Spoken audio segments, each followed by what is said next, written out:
Em 1957, enquanto o McDonald's dobrava seus restaurantes anualmente, a Instaburger, uma startup da Flórida, quase faliu tentando se manter aberta. No entanto, esse negócio fracassado mais tarde se tornaria o império global de fast food Burger King, faturando dezenas de bilhões de dólares por ano e operando em mais de 100 países ao redor do mundo. A verdade de como conseguiram isso é louca e inclui destruir seus próprios equipamentos com um machado.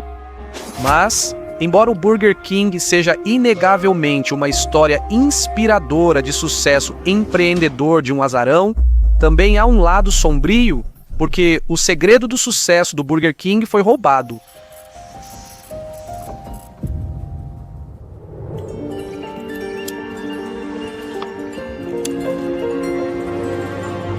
Em 1952, a febre dos car hops, muito popular nos Estados Unidos da América, atingia seu auge.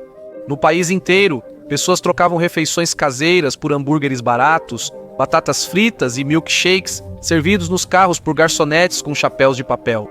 Quem estava à frente do movimento do fast food era o McDonald's, um negócio de comida rápida iniciado por dois irmãos, que conseguiram construir um restaurante extremamente popular graças à sua cozinha, em estilo linha de montagem, que eles chamavam de sistema de serviço rápido. Isso permitia que eles produzissem grandes quantidades de comida muito rapidamente, e à medida que multidões de pessoas faziam fila para comprar seus hambúrgueres, ficava claro que era um sucesso. Um dia, Keith Kramer e seu padrasto Matthew Burns visitaram o McDonald's. Eles vinham ouvindo falar sobre sua popularidade e que essa lanchonete de hambúrgueres estava lucrando $100 mil por ano, bem mais de $1 milhão no mercado atual. Eles quiseram conferir por si mesmos. Quando Keith e Matthew chegaram ao McDonald's, o local realmente merecia a fama. Eles se impressionaram com a eficiência do McDonald's e passaram a pesquisar como alcançar isso por conta própria. Estava claro que havia chance de expandir esse modelo de fast food para outras regiões do país. Até então, os irmãos McDonald's tinham só uma loja. Keith e Matthew precisavam achar uma forma de produzir comida em massa rapidamente. E durante a pesquisa deles, eles se depararam com dois equipamentos culinários chamados Miracle Insta Machines. A Insta Shake Machine produzia 4 sabores de milkshake a cerca de 6 por minuto.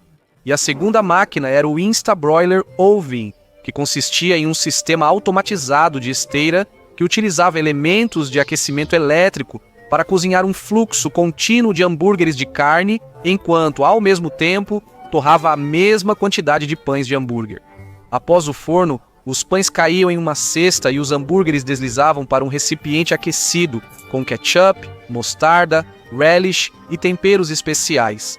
A transformação da carne crua em hambúrguer pronto levava 90 segundos, permitindo ao forno 400 hambúrgueres por hora. Para Keith e Matthew, que estavam mais preocupados com volume e eficiência do que em produzir um produto de qualidade, essa era a resposta perfeita ao sistema de serviço rápido do McDonald's. Eles firmaram um acordo com o inventor das máquinas Insta, dando a Keith e Matthew o direito de usá-las em um novo restaurante na Flórida, chamado Instaburger. Esse foi o precursor do atual Burger King. Inicialmente, eles usaram o nome Instaburger, pois Insta referia-se às máquinas que produziam hambúrgueres rapidamente.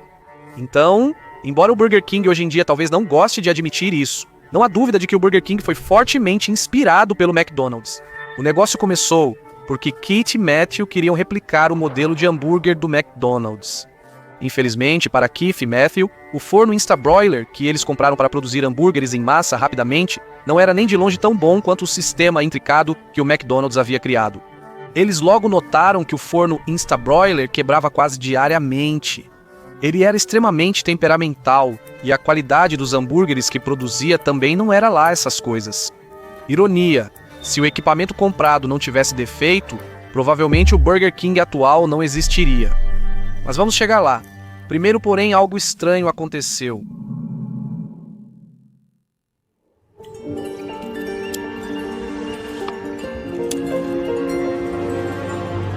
Durante a construção do primeiro Instaburger em Jacksonville, em 1953, Keith e Matthew encontraram sem querer seu primeiro franqueado.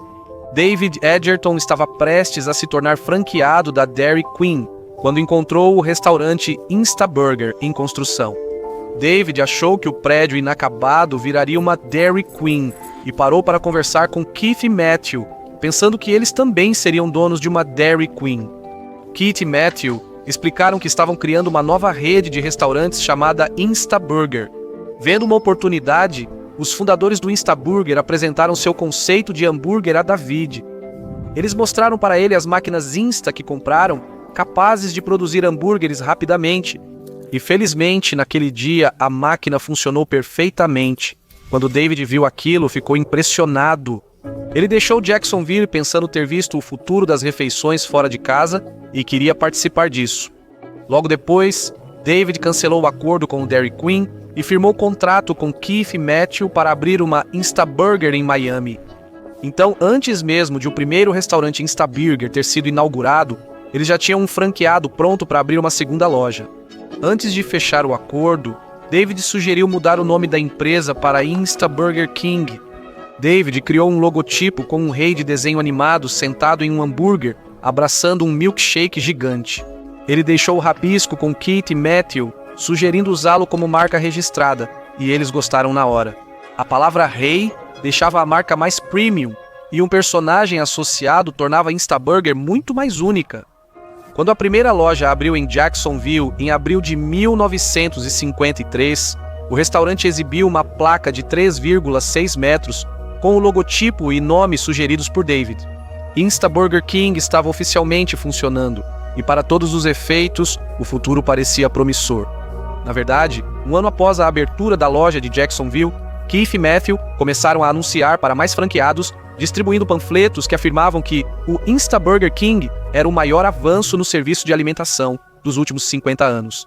A proposta até sugeria que um investimento de $20 mil americanos em uma franquia como a deles poderia se pagar em apenas um ano. Se você visse um desses panfletos, poderia acreditar que era uma grande chance de investir e abrir seu próprio restaurante Instaburger King. Se você tivesse acreditado nisso, teria se enganado e provavelmente perdido muito dinheiro.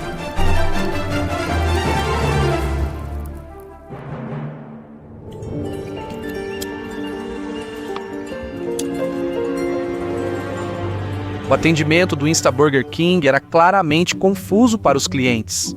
Você pedia o carro em uma janela e pagava antes de receber a comida, algo incomum na época.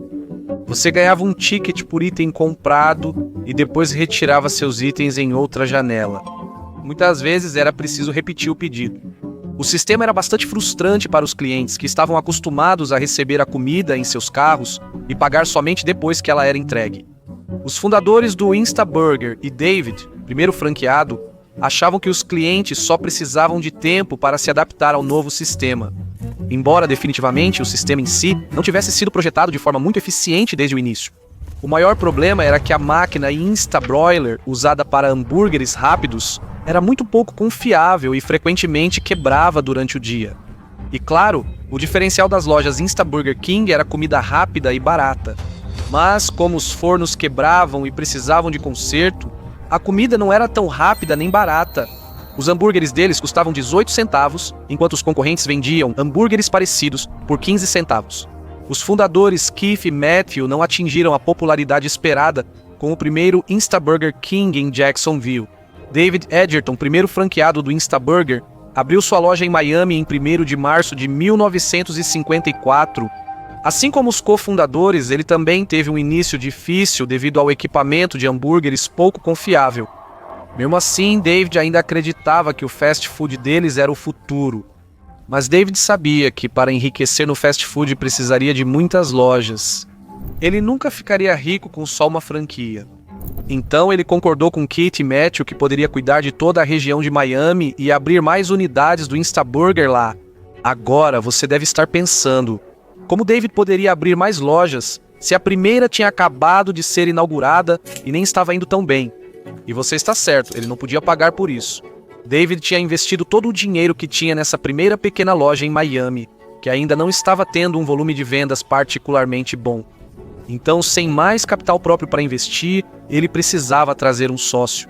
David procurou vários restauradores conhecidos, mas todos recusaram, o que não surpreendeu. já que sua primeira loja não foi um grande sucesso. No entanto, um dos restauradores com quem ele conversou recomendou que David falasse com um homem que era dono de um pequeno restaurante local chamado Ponte Brickell. Aqui conhecemos o quarto e último protagonista da nossa história, provavelmente a pessoa mais importante do Burger King, James McLemore.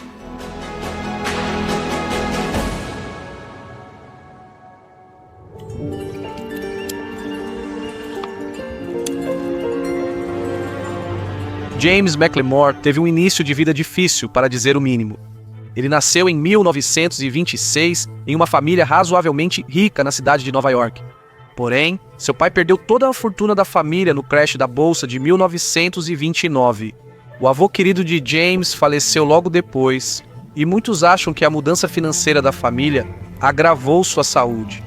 Enquanto isso, a mãe de James foi internada em um hospital psiquiátrico, ou como era chamado na época, um asilo para insanos. James nunca mais viu a mãe, pois crianças não podiam visitar.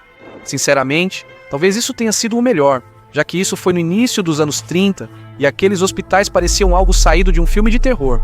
Lembre-se, nos anos 1930, um dos principais tratamentos médicos para condições de saúde mental era a lobotomia, que literalmente consistia em cortar conexões no cérebro. Quanto a James, como o pai dele perdeu o emprego por causa da Grande Depressão, eles se mudaram para a fazenda da avó de James no interior. Mas um incêndio devastou toda a cidade e a avó dele foi forçada a vender a maioria de seus pertences para que a família tivesse dinheiro suficiente para sobreviver. Apesar do futuro incerto de James, com esforço, ele conseguiria entrar na Universidade Cornell. Ele chegou com só $11, mas se formou em 1947 após aprender habilidades de negócios e gestão. Após vários empregos em restaurantes, James juntou dinheiro e abriu seu próprio restaurante, Brickell Bridge, em Miami, Flórida. Apesar de não ser especial, o restaurante passou a ter lucro modesto. Nesse momento, James conheceu David Edgerton, o primeiro franqueado da Instaburger King, e David veio apresentar a ideia para James de entrarem juntos no negócio para abrir mais dessas lojas Instaburger King. David administrava sua primeira Instaburger King há 3 meses e explicou que tinha direitos para abrir mais lojas em Miami, precisando apenas de um sócio. E James ficou imediatamente interessado com a ideia de se juntar a David para abrir vários restaurantes de fast food juntos. Não só David e James se davam muito bem, e ambos eram formados em Cornell, como também concordavam que administrar um único restaurante não era o futuro que desejavam. Em vez disso, o caminho mais lucrativo seria possuir uma rede de restaurantes de fast food, e fazer uma parceria seria a maneira mais rápida de alcançar esse objetivo. Além disso, como parte de sua proposta para James, David estimou que seu primeiro restaurante, Instaburger King, estava gerando um lucro de 28% das vendas, um valor alto para uma operação pequena. James quase aceitou o negócio na hora. Ele só quis ver os livros para conferir os lucros. James percebeu que a força de David não era contabilidade nem organização. Quando James pediu os demonstrativos financeiros, David lhe deu uma cesta de pêssegos cheia de contratos, recibos e contas pendentes. Além de parecer amador e desorganizado, após James revisar os registros financeiros com cheiro de pêssego, descobriu que David estava errado ao acreditar que a loja tinha 28% de lucro. Na verdade, o Instaburger King estava operando com um prejuízo de 56%. Nesse ponto, você pensaria que James abandonaria completamente a ideia, voltaria para seu restaurante modestamente lucrativo em Brickell Bridge e esqueceria totalmente o Instaburger King. Mas ele não fez isso. James se animou mais com a ideia de David de abrirem juntos uma rede Instaburger. Mesmo contra todas as probabilidades, James e David firmaram parceria. Em suas memórias, James diz que tomou essa decisão financeira duvidosa porque, apesar do prejuízo da Instaburger King, isso era causado pelos altos custos iniciais de abertura. Se a loja fosse bem gerida, o modelo era viável financeiramente. Mais importante, James gostava de David. Ambos estavam alinhados e tinham visão semelhante. O que faltava a David em contabilidade, ele compensava com integridade e dedicação, qualidades muito valorizadas por James. Os dois viraram sócios. James vendeu o Brickell Bridge e investiu tudo no Instaburger King de Miami. Com a contribuição de $20.000, você igualou o investimento de Davi, e ambos viraram sócios igualitários. Embora, lembre-se, o negócio estava dando prejuízo naquele momento. Mas, na verdade, foi essa parceria, James e David, que moldaria o sucesso futuro do Burger King, não os fundadores originais lá em Jacksonville. No entanto, antes de alcançarem esse sucesso, eles ainda tiveram que passar por muitos outros fracassos.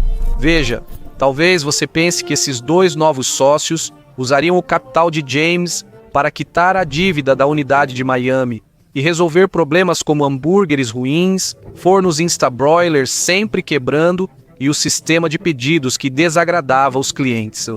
Mas nada disso foi para o que eles usaram o dinheiro. Em vez disso, David e James ficaram um pouco empolgados demais com a ideia de administrar várias lojas. Assim, alavancaram capital para abrir mais 2 unidades, servindo o mesmo produto medíocre, feito de forma irregular no mesmo Insta defeituoso. James admitiu mais tarde que abrir mais unidades antes de resolver a longa lista de problemas operacionais foi um erro crítico que levou a empresa à beira da insolvência. O fato de que ele e David entenderam isso torna o próximo passo deles ainda mais confuso.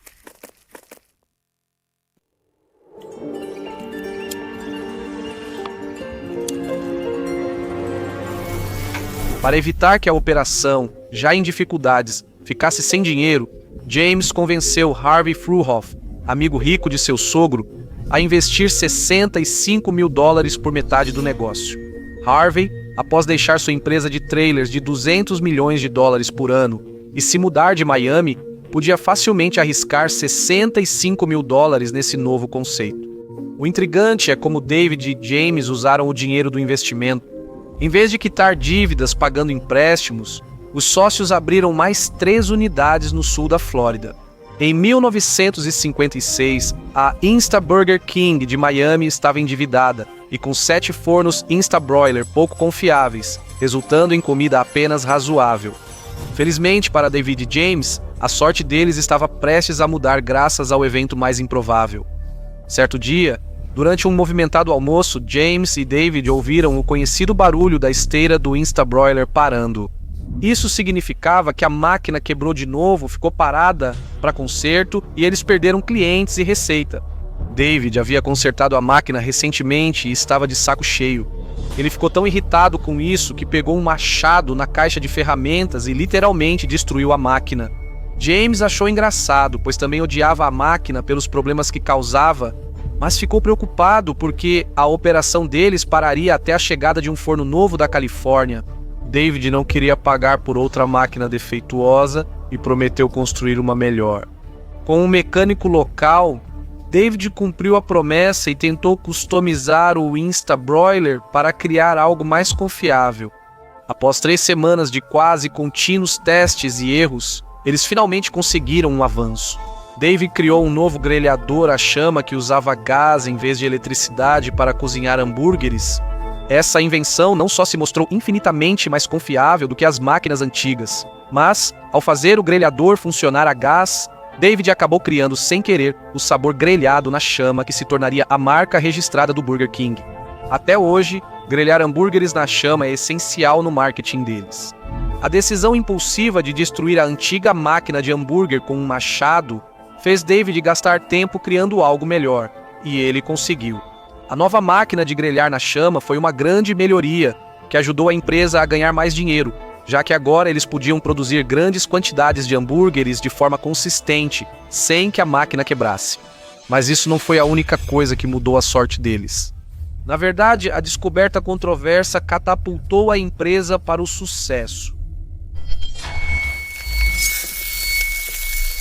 A nova máquina de David e James para hambúrgueres era mais confiável e, com tudo indo bem, eles visitaram Jacksonville para ver os fundadores do Insta Burger King. As coisas não iam bem para Kit e Matthew. Eles ainda estavam intrigados sobre por que o Insta Burger King estava fracassando como conceito e chegaram erroneamente à conclusão de que a localização era a culpada pelos seus números de vendas ruins. Eles decidiram comprar um prédio móvel pré-fabricado de aço inoxidável para os próximos restaurantes.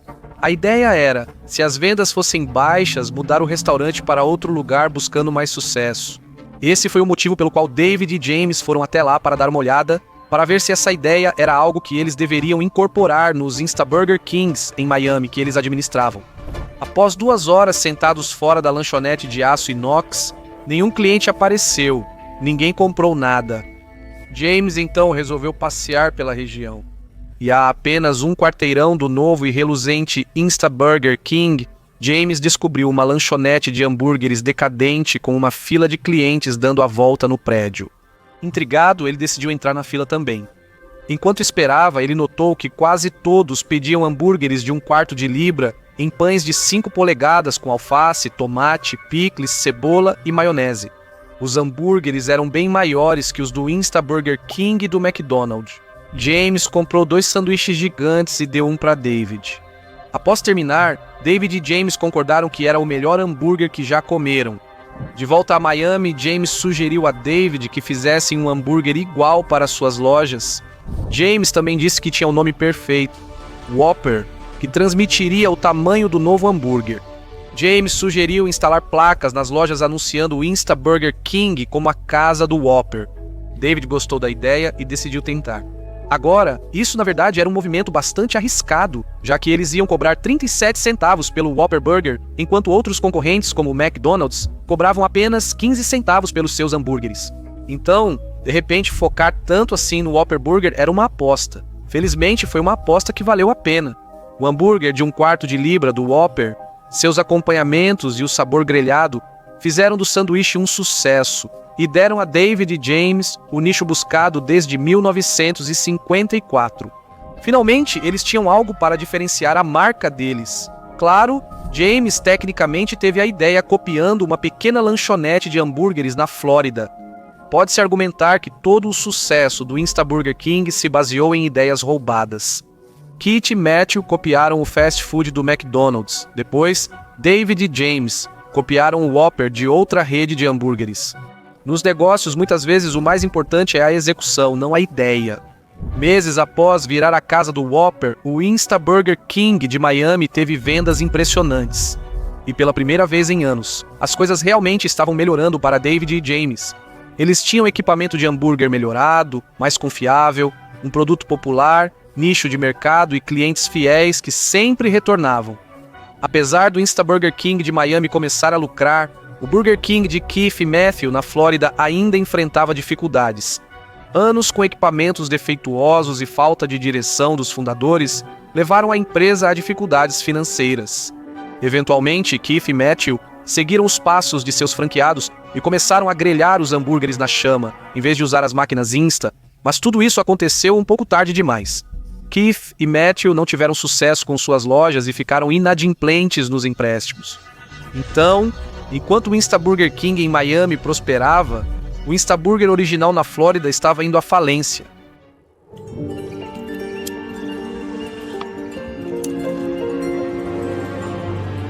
Com as mudanças de David e James em 1959, as lojas Instaburger King de Miami aumentaram as vendas e ganharam notoriedade nacional.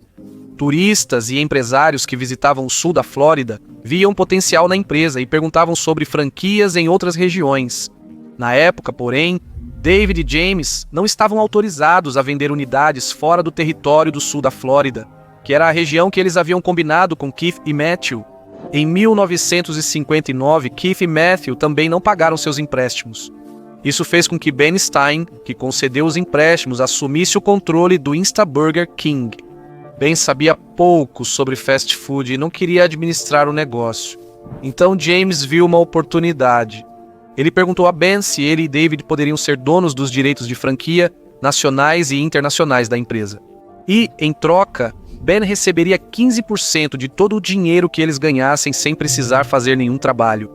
Então, basicamente, David e James administrariam tudo e teriam o controle da empresa, e Ben receberia 15% de todo o dinheiro que eles trouxessem. O acordo funcionou para ambas as partes, e os contratos foram assinados mais tarde naquele ano, em 1959, o que significa que David e James finalmente tinham controle total das operações do Instaburger King. Na verdade, por anos eles já eram os responsáveis por liderar a empresa de qualquer forma. Embora Keith e Matthew mereçam crédito por iniciarem o negócio, David criou o nome e aprimorou o equipamento, e James desenvolveu o produto mais popular e outras mudanças importantes na marca. Por isso, essa dupla mudou o destino da rede o tempo todo. Agora, com o acordo fechado, David e James passaram de franqueados a franqueadores, responsáveis por vender lojas para outras pessoas no mundo. Oficialmente, eles seriam responsáveis pelas grandes decisões da empresa. Na verdade, uma das primeiras mudanças foi remover completamente a palavra Insta do nome da rede, já que eles não usavam mais aquelas velhas e temperamentais máquinas Insta mesmo. E assim, a empresa passou a se chamar oficialmente apenas Burger King, a casa do Whopper. E agora que estavam totalmente no comando do negócio, David e James passaram a mirar em se tornar a principal franquia de fast food do país, o que significava de alguma forma acompanhar o crescimento do McDonald's.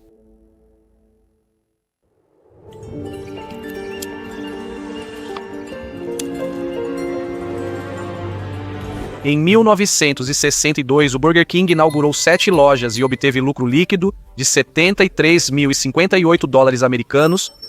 Em comparação, o McDonald's abriu 107 novos estabelecimentos e teve um lucro de dólares americanos 439.300,310. Havia uma grande diferença a superar. Em 1965, o Burger King reduziu a diferença para 2 por 1 e projetava lucro de dólares americanos 750 mil no ano seguinte. James calculou que estavam 3 anos atrás do McDonald's em escala, mas acompanhavam seu ritmo de crescimento. E por alguns critérios, como a abertura de novas lojas, eles estavam até ganhando terreno. James se animou ao imaginar que poderiam superar o McDonald's e virar número 1 em alguns anos. Então tudo mudou. Em abril de 1965, o McDonald's lançou ações a 22 dólares e 50 centavos cada. No fim do dia, as ações ficaram em dólares americanos. Dólares americanos 30. No final do mês, chegou a dólares americanos 49 por ação e continuou subindo de forma bastante constante pelas 3 décadas seguintes. Hoje, um investimento de $1.000 na oferta pública inicial do McDonald's valeria mais de 6 milhões de dólares americanos, e isso sem contar os dividendos pagos ao longo de mais de 5 décadas. Mas, basicamente, o enorme sucesso do McDonald's no mercado de ações significou que a corrida pela supremacia entre o Burger King e o McDonald's acabou antes mesmo de realmente começar. Era assim que todos fora do Burger King viam a situação. James, por sua vez, achava que precisavam apenas da parceria certa e de recursos para competir com o McDonald's. E de fato, em 1967, a companhia Pillsbury, uma das maiores produtoras de alimentos do mundo, procurou o Burger King para falar sobre uma fusão. James ficou imediatamente muito ansioso para fechar um acordo, porque acreditava que a Pillsbury levaria a empresa a abrir capital ou financiaria o crescimento exponencial necessário para acompanhar o McDonald's. Seu sócio David, por outro lado, achava que o Burger King estaria melhor seguindo seu próprio caminho e permanecendo independente, ao invés de abrir mão de qualquer controle para outra empresa. David sabia que James, de 41 anos, sofria pressão da esposa Nancy para passar mais tempo com a família. E assim, ao fechar um acordo com uma grande empresa como a Pillsbury, isso significaria que James e David teriam mais apoio para administrar o negócio, e assim, liberariam um pouco mais do seu tempo. Afinal, eles vinham trabalhando sem parar nessa empresa há anos. Então, por esse motivo, David conseguia ver o mérito dessa fusão. Dito isso, o acordo que a Pillsbury propôs exigia que James continuasse como presidente e Chief Executive Officer por pelo menos 5 anos. Seu salário subiria de 32.500 para 67.500 por ano, cerca de 600 mil hoje, com autonomia total para seguir administrando o Burger King como quisesse. Mais importante ainda, a Pillsbury concordou verbalmente em conceder ao Burger King acesso aos seus consideráveis recursos. Isso significava que James poderia designar outras pessoas para cuidar de algumas viagens e das operações do dia a dia, deixando para ele um pouco mais de tempo com Nancy e seus filhos. A Pillsbury comprou o Burger King e seus 247 restaurantes por 18 milhões de dólares. O acordo também resultou em James, David e o outro investidor deles, Harvey, possuindo 10% da centenária empresa Pillsbury. Essa era uma enorme corporação e, em termos pessoais, Isso significou que os três ficaram muito ricos.